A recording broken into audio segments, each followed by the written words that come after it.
Hey. Bringing you the latest health coverage and medical news. Here's Karen McKay's Healthwise at 5. Last night we told you about a report from the American Cancer Society. It says there has been a 30% drop in colon cancer rates in the past decade. That's wonderful. This while colonoscopy screening has tripled among adults over age 50 between 2000 and 2010. Today, Dr. Tim Miller, a gastroenterologist, is here to explain more about this screening and why it has saved so many lives. Dr. Miller, thanks for joining us. You bet. Glad to be here again. Obviously, the screening is working, right? Yeah, obviously. I mean, the decrease in colon cancer rate is a direct result of the increase in colonoscopy screening. So the report yesterday said that our screenings have improved from 20% of the population up to 55% of the population.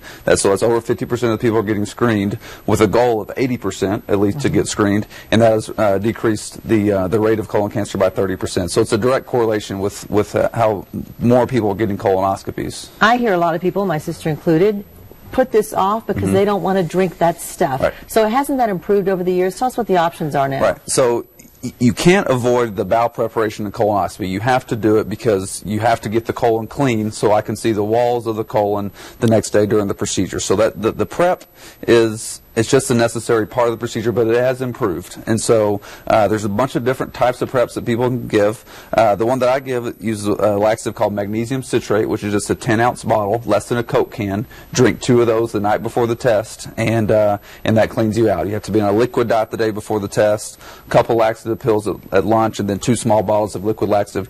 There are other options of drinking the big jug of laxative. Which that has scared a lot of people, where they think it's like it's a big orange drink that's like a gallon or whatever. That's a gallon. Yeah, but it's called Go Lightly. And that's really fallen out of favor just because these other ones work just as well. But the prep is such a vital part of the procedure because we have to get the entire colon to be clean before, so we can see everything. So there's also an option of a pill prep. So you have to take quite a few pills the night before, but there is an option. It doesn't work quite as well, but as the liquid. But that is another option for people that just can't drink the liquid at all, to do the pill only prep. And you found that the 2 Coke can type of containers. That's what I use for every one of my preps, and it works just as well as anything else. All right, now what happens when they go in the next day then for the colonoscopy? So the preparation itself is the worst part about it. The procedure itself is a piece of cake because of the drug that Michael Jackson made famous, propofol. So propofol is a medicine that's administered through an IV. It puts people right to sleep within 15 seconds. It's administered by an anesthesiologist or a nurse anesthetist,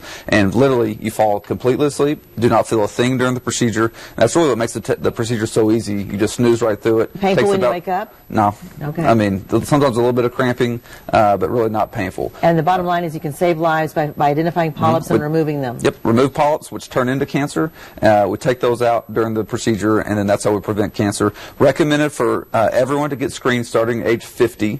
If you have a family history of colon cancer, age 40. All right. Okay. Dr. Timothy Miller is a gastroenterologist. If you have other questions, I'm sure he'd be glad to answer them. Thanks for joining us. Thanks for having me. And still ahead on News 1011 at 5, hiking the Apple